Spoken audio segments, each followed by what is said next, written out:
You know what finally stopped me in my tracks last August? I opened my electric bill, stared at the number, and then walked out to the kitchen and just looked at my refrigerator humming away in the corner.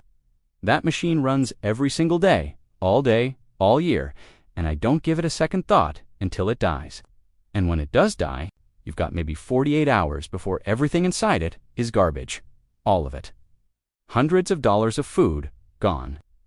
But I had just come back from spending time around Amish families in Lancaster County, and here's what I couldn't stop thinking about.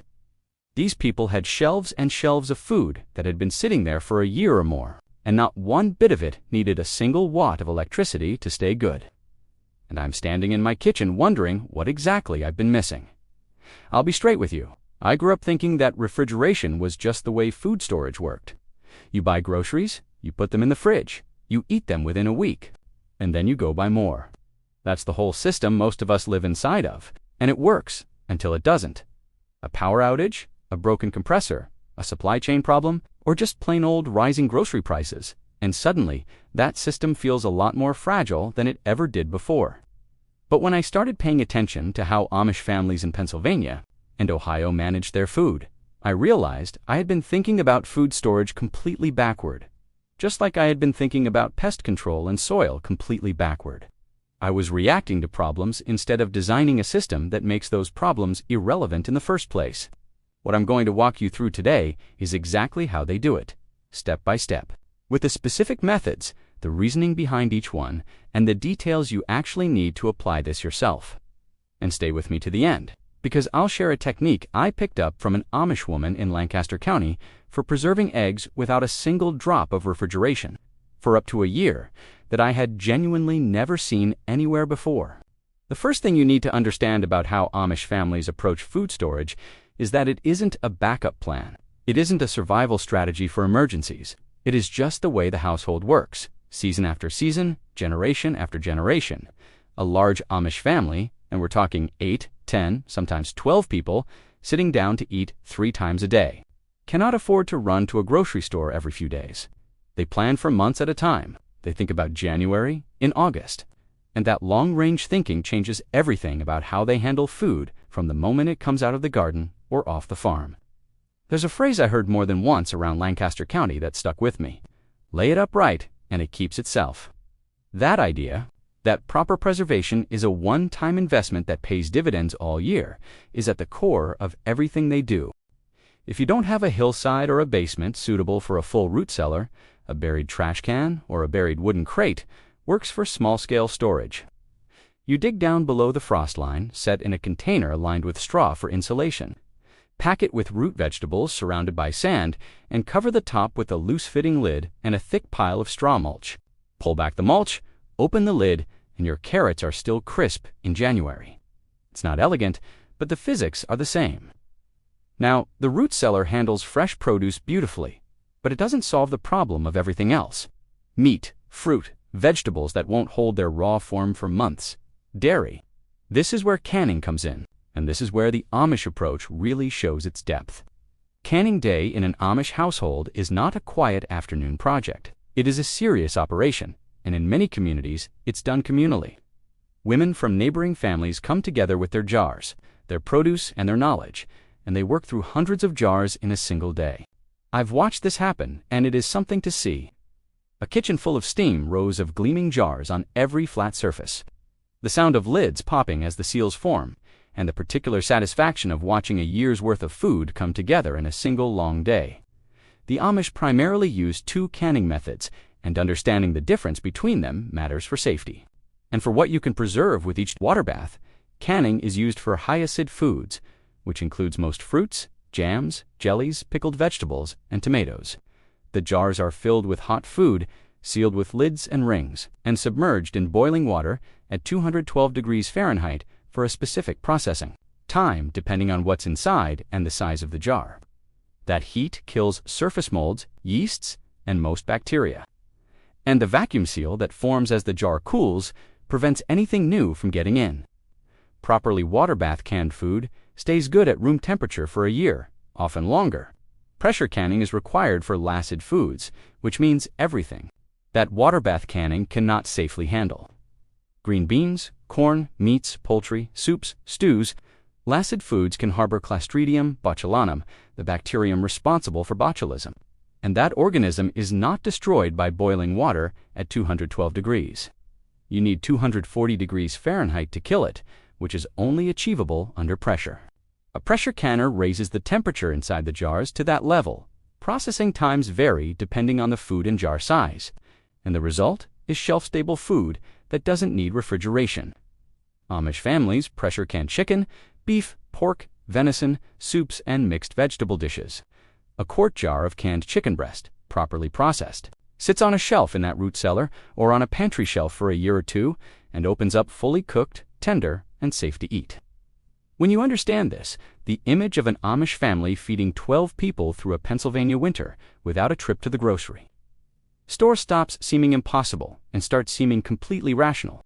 One practical note here: when you're learning to can, start with the water bath method and high-acid foods before you move into pressure canning.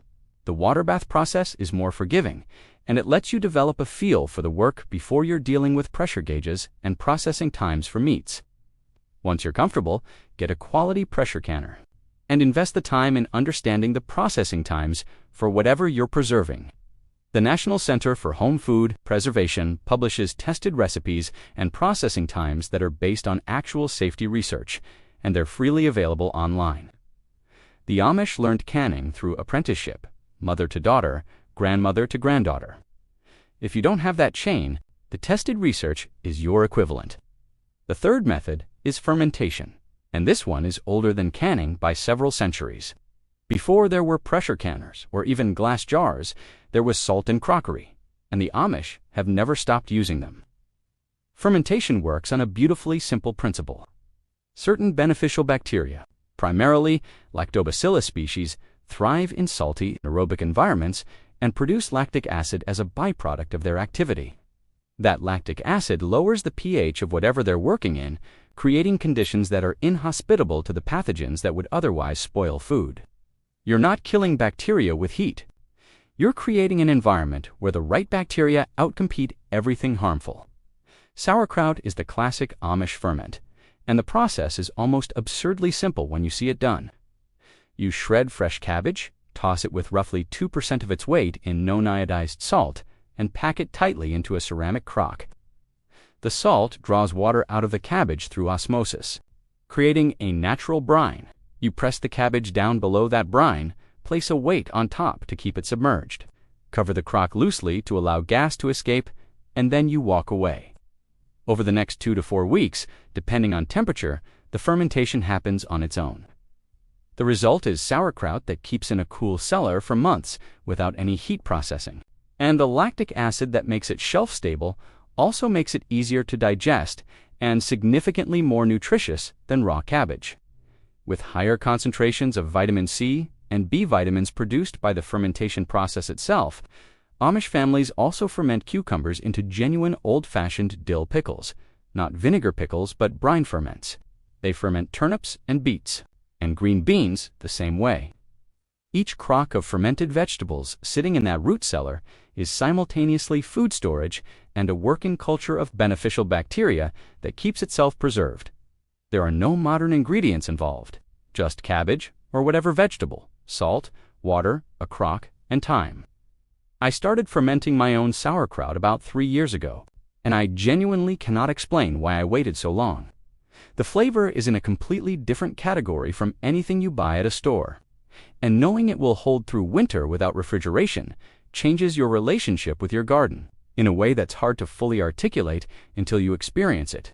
The fourth method is one that most people my age grew up seeing and then completely forgot about once grocery store convenience took over: drying and smoking. Moisture is what spoils food. Remove the moisture, and you remove the environment that bacteria and mold need to grow. The Amish have been doing this for generations, and they do it in several different ways. Herbs from the garden are tied into small bundles and hung from the rafters of the kitchen or the barn to dry in the air. Corn is dried on the cob and then shelled and stored in cloth bags. Apple slices are strung on cord and hung near a heat source to become dried apples that keep through winter and rehydrate beautifully in pies, sauces, and cooked dishes. Beans are dried directly on the vine and then threshed and stored in cloth sacks in the cellar. Smoking is specifically for meat, and the Amish smokehouse is a serious piece of infrastructure. Hams, bacon, sausages, and whole chickens are cured first, with salt and sometimes sugar and spices, then hung in the smokehouse over a slow cold smoke from hardwoods like apple, cherry, or hickory. The combination of salt curing and smoking does two things. The salt draws out moisture and inhibits bacterial growth from the inside. The smoke deposits antimicrobial compounds on the surface of the meat that create an additional protective barrier. A properly smoked and cured ham, hanging in a cool, dry spot, can keep for months. I have spoken with Amish men who describe pulling a ham off the hook in April that had been smoking in the cellar since November and slicing into it for Easter dinner. There is something deeply satisfying about that kind of self-sufficiency that I think a lot of us have forgotten was even possible. The fifth method is one I want to talk about in some detail, because it surprised me the most, and it connects to something very specific about how the Amish think about their animals: fat preservation. When an Amish family butchers a hog, nothing is wasted. The meat is canned or smoked or cured, and the rendered lard from the fat gets used in multiple ways, including as a preservation medium for cooked meats. Lard, when it cools, becomes solid and airtight. Cooked pork, chicken, and certain cuts of beef can be packed into crocks or jars and covered completely with melted, rendered lard. As the lard cools and solidifies, it seals the food from the air entirely. The bacteria can't grow where there's no oxygen and no moisture, and the fat provides both the seal and a barrier against the outside environment. This technique is called confit in French culinary tradition and fat packing in older American homesteading practice, but the Amish just call it putting up meat in lard. It's been done the same way in these communities for 300 years, and it works. Now, here's the technique I mentioned at the beginning that I had genuinely never encountered in any book or conversation. Before spending time in Lancaster County, egg preservation using hydrated lime. If you keep chickens, you know that production drops hard in winter. Hens stop laying when the days get short, and if you didn't save eggs ahead of time, you're buying them through January and February when prices are highest.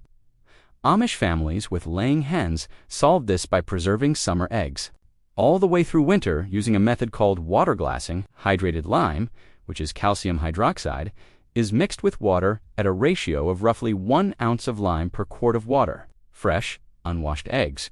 And this is important because the natural bloom on the eggshell is what makes this work. Are submerged completely in this lime solution, in a bucket or crock.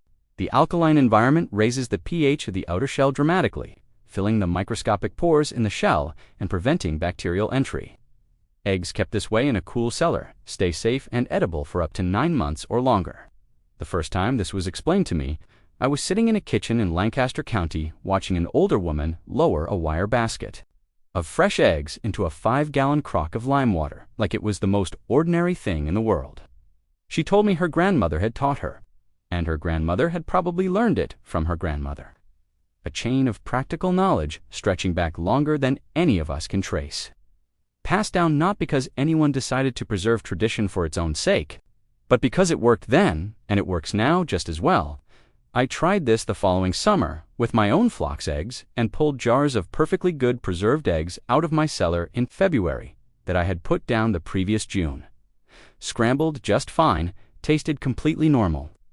What I keep coming back to when I think about all of these methods together is that none of them are complicated. Not the root cellar, not canning, not fermentation, not drying, not fat packing, not water glassing. Each one is a technique that an ordinary person with basic materials and patience can learn and execute. The Amish aren't using any technology that wasn't available 200 years ago. They are simply still using it while the rest of us handed that knowledge off to electricity companies and grocery store supply chains and stopped thinking about it. I did the same thing for the first 40-something years of my life. What changed for me was the same thing that changed my thinking about pest control and soil.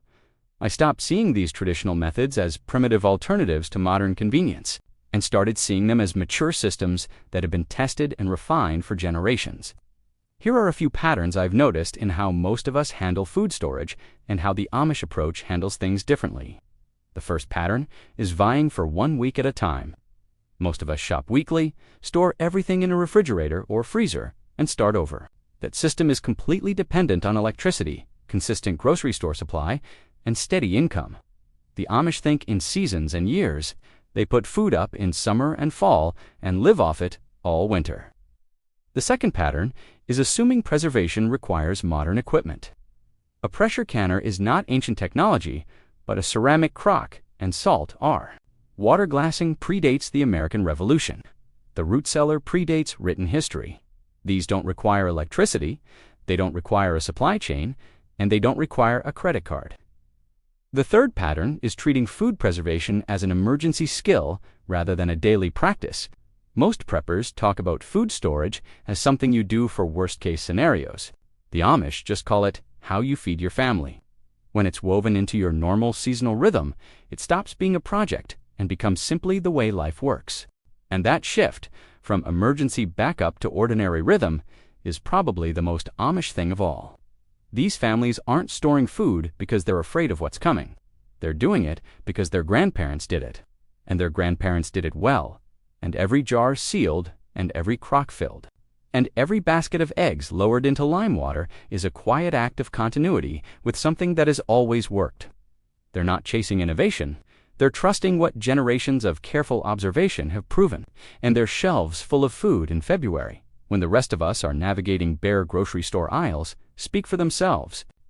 If any of this changed how you think about keeping food through the year, I'd love to hear what you're already doing and what you're thinking about trying. Drop it in the comments. And if you want more of these deep dives into how traditional communities handle the things we've handed off to, technology and convenience, hit subscribe.